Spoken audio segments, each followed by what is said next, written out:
BDR হত্যাকাণ্ডের বিস্ফোরক মামলার দ্রুত নিষ্পত্তি চেয়ে স্বজনদের সংবাদ সম্মেলন ও মানববন্ধন কর্মসূচি অনুষ্ঠিত হয়েছে। আমার স্বামী দীর্ঘ 16 বছর জেল খাটতেছে। উনি বিভিন্ন রোগে আক্রান্ত, বিভিন্ন সময় হাসপাতালে আসেন, আমি দেখা করতে পারি না। এখান থেকে যাই, আমি যে ট্রিটমেন্ট করব ওই অবস্থাও আমাদের নাই। বিস্ফোরক মামলায় দীর্ঘ 16 বছর ধরে কেন আমাদের ভাইদেরকে জেলে রাখা হয়েছে? আমার এই মানবতার জীবন কাটাচ্ছি 15টা বছর। প্রত্যেকের কাছে আমার আকুল আবেদন, তাড়াতাড়ি এই বিস্ফোরক মামলা নিষ্পত্তির জন্য আবেদন জানাচ্ছি।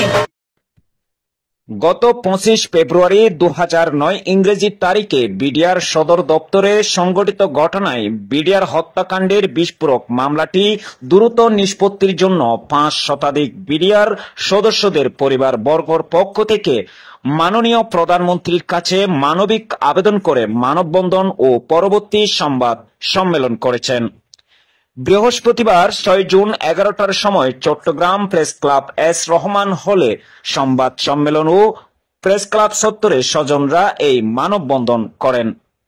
এই সময় তাদের পরিবারের সদস্যরা বলেন, পিলখানা ঘটনায় আমাদের স্বজনদের বিরুদ্ধে 3টি মামলা দায়ের করা হয়। ইতিমধ্যে আমাদের স্বজনরা বিডিআর আইনের সাজা বুক শেষ করেছে। শুধুমাত্র বিস্ফোরক মামলাটির জন্য মুক্তি মিলছে না 5 শতাধিক বন্দী বিডিআর সদস্যদের। কিন্তু দুর্ভাগ্যজনক হলেও সত্য, দীর্ঘ 16 বছর যাবৎ শুধুমাত্র বিস্ফোরক দ্রব্য মামলাটির নিষ্পত্তি না হওয়ায় এবং সাংবিধানিক অধিকার থাকা সত্ত্বেও জামিন না পাওয়ায় আমাদের স্বজনদের আমরা ফিরে পাচ্ছি না।